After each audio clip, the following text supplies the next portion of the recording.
Bien, muy buenas noches a todos los participantes. Quien le habla el suscrito abogado Franklin Torres, quien en esta oportunidad va a estar como moderador en este importante conversatorio organizado por la Universidad UTEPSA. Asimismo, queremos agradecer infinitamente por la invitación para formar parte de este conversatorio que va a despejarnos dudas muy importantes para poder entender estos aspectos procesales que de alguna manera nos sirven en el transcurso de la vida profesional. Hoy estaremos hablando sobre las reformas procesales en materia de medidas cautelares, de acuerdo a lo que establece la ley 1143. Estamos con nuestros flamantes invitados especiales, como es el doctor Fabricio Ortiz Dorado, que le vamos a dar la bienvenida. Querido doctor, buenas noches. Muy buenas noches, gracias a todos los amigos, estudiantes, colegas, compañeros, a todas las personas que se han dado un tiempo para poder ingresar a este conversatorio, gracias a la UTEPSA, gracias a la doctora Erika, y esperemos de poder aportar un poco a todo esto que nos encanta a todos, que es la academia, y aportar con lo que tengamos en conocimientos y de formación para el estudiante y para el profesional en el día a día. Gracias por la invitación y muy buenas noches a todos. Agarrémonos que esto está a punto de comenzar.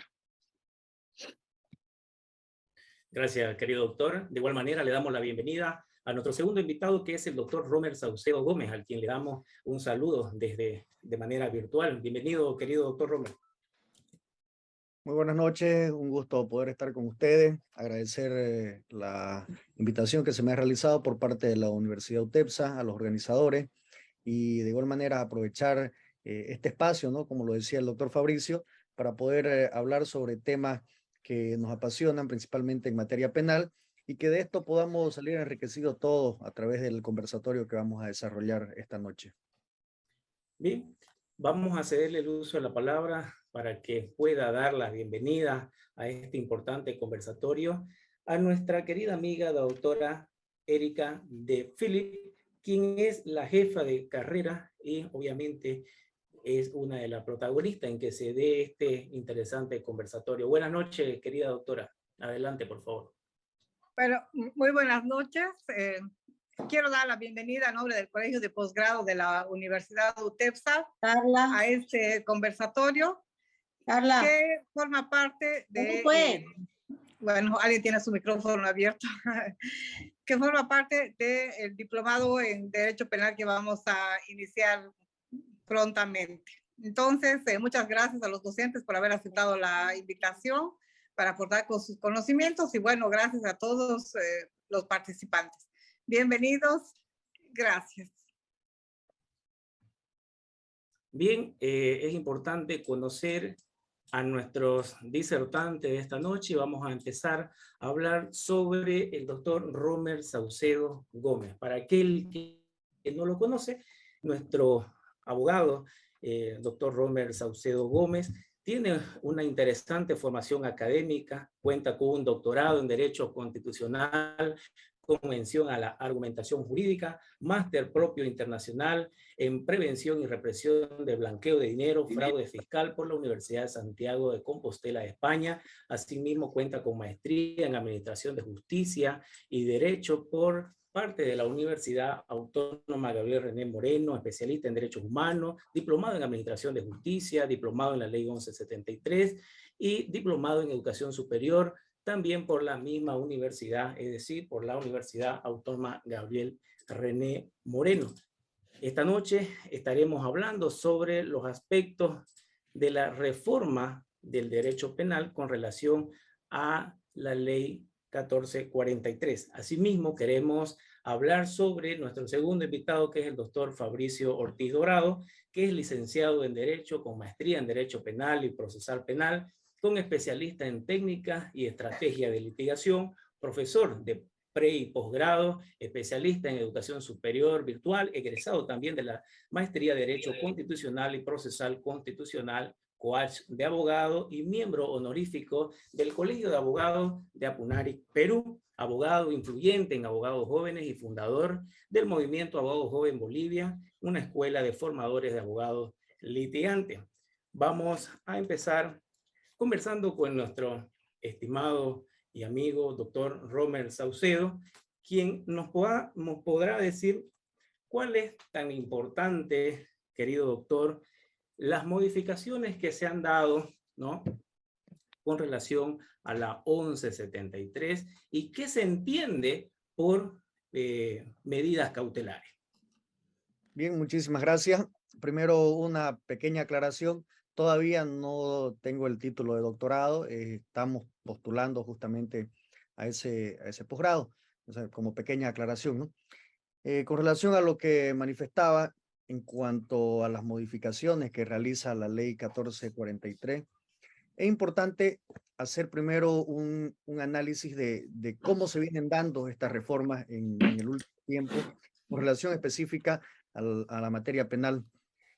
Dentro de lo que establece la 1173, realiza importantes transformaciones, especialmente vamos a tocar el tema de medidas cautelares, toda vez que hace una sistematización de las medidas cautelares personales y clasifica de manera jerárquica de menor a mayor gravedad la imposición de estas medidas, limita el uso excesivo y abusivo de la detención preventiva, es parte de lo que establece esta reforma, pero además de ello, pone ciertas garantías, refuerza ciertas garantías para el imputado, así como también para la víctima. Y estas transformaciones antes se tenían dadas a través de sentencias constitucionales que el máximo organismo en nuestro país en temas constitucionales, el Tribunal Constitucional Plurinacional, ya venía modulando. Lo que pasa es que no se estaban aplicando y se daba a la libre interpretación que podían hacer algunos administradores de justicia. Entonces, con la primera reforma que hace la ley 1173, positiviza estos cambios, ya lo recoge, lo que ya estaba jurisprudencialmente en nuestro ordenamiento. Perdón, creo que alguien está con el micrófono abierto. Y dentro de esta reforma, lo que decía, lo positiviza, es decir, lo convierte en ley para que esté de manera clara ya en nuestro procedimiento penal. Y además de ello, el legislador hace nuevas modificaciones a través de la ley 1226, que viene a complementar la 1173, y posteriormente, que es el tema que hoy vamos a ver, sale la ley 1443 el 4 de julio de este año, que justamente viene acompañando esa serie de reformas de este último tiempo y con una finalidad. Ya de manera específica, esta ley sale para proteger a las víctimas de feminicidio, infanticidio y violación de infantes, niños, niñas y adolescentes. Es decir, va a reforzar aún más la protección a las víctimas y va a realizar algunas transformaciones de lo que ya había realizado en la ley 1173 y la ley 1226. Es decir, es un complemento de ese paquete normativo que el legislador va insertando a nuestro ordenamiento legal en vigencia. Quiere decir, doctor, entonces, de que vendrían a reforzar el tema de las víctimas, ¿no?, con relación a las modificaciones que se han venido dando con relación a lo que serían las medidas cautelares. Ahora, esa sería una de las principales características. Para el doctor Fabricio Ortiz, ¿en qué consiste o qué entiende, qué se puede entender por medida cautelar? Muchas gracias, excelente posición. Me olvidé saludarlo al doctor Romer. Muchas gracias, doctor Romer. Es un gusto, placer compartir Testera con usted, Testera virtual, primera vez, segunda vez que lo hacemos. Buenas noches. ¿Qué significan medidas cautelares? Y me encantaba cómo el doctor Romer Saucedo lo enfocaba desde un punto de vista reformante. Recuerdo el año 2019, en una de las primeras conferencias que di, el Congreso Mundial de Ciencias Penales, un congreso muy grande que hubo en la gestión 2019, la primera que me presenté en público. Y fue interesante porque el título de mi ponencia era Somos hijos de la reforma, y justamente estaba hablando de estas diferentes reformas que se vinieron dado a partir de la ley 1970 del Código de Procedimiento Penal hasta lo que fue entonces la ley 1173. Empecemos por el tema de medidas cautelares. El artículo 221 del Código de Procedimiento Penal es claro la utilización y la división de las medidas cautelares. ¿Para qué se utiliza? Y da tres vertientes.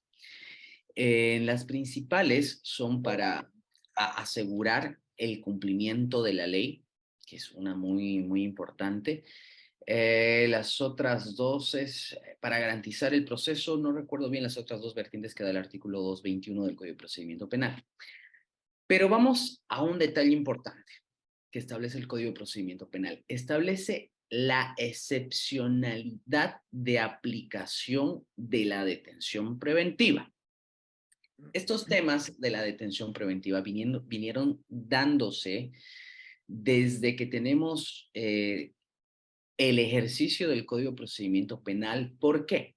Porque cuando vamos a los números podemos ver de que Bolivia es uno de los países que aplica la detención preventiva, pero en cantidades impresionantes. Nuestra excesiva aplicación de detención preventiva es enorme. Es algo que se viene tratando de hace muchos años y empezó a tratándose con sentencias constitucionales, modulando el tema de los riesgos procesales. ¿Qué es una medida cautelar? Una medida cautelar es básicamente que es el aseguramiento de la persona que está siendo procesada a ese proceso, que se someta a ese proceso. Ahora, cuando hablamos de medidas cautelares, automáticamente nuestra cabeza lo refiere y lo asocia a detención preventiva. De hecho, he escuchado muchas veces, escucha en juzgados, se escucha en la prensa, ganó el juicio, ganó el proceso, ganó esto cuando se está aplicando una detención preventiva. Eso no es así, es una ignorancia, es una mentalidad carcelera que hemos venido alimentando en el procedimiento en los últimos años. Las medidas cautelares se dividen en pueden ser de dos maneras, las personales y la medida cautelar real. La modificación que ha hecho la ley 1173 ha sido una modificación muy interesante que ha venido recogiéndose de la jurisprudencia, donde mató totalmente las medidas sustitutivas. Ya no existe el artículo 240, ya no existe la aplicación de medidas sustitutivas, y toda medida cautelar personal tiene ese nombre, medida cautelar personal. El artículo 231 bis de la ley 1173 ha venido a hacer el cambio. Y es importante porque este artículo le da a los jueces un catálogo de medidas cautelares para aplicar, y véase que el penúltimo y el último es detención domiciliaria, detención preventiva, estableciendo de una manera literal que la excepción debe ser